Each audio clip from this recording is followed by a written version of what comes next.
Grabe na. Look at that. Yung buong maghapon kang napagod sa trabaho, tapos ganyan makikita mo.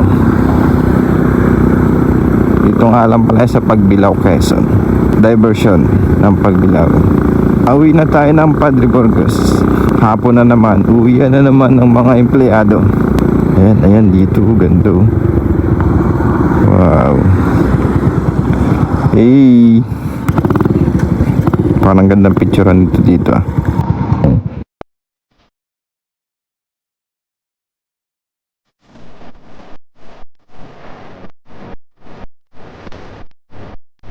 Uwi na tayo. Daming tumatambay dun sa dulo dun. May bundok Banahaw. Look at that.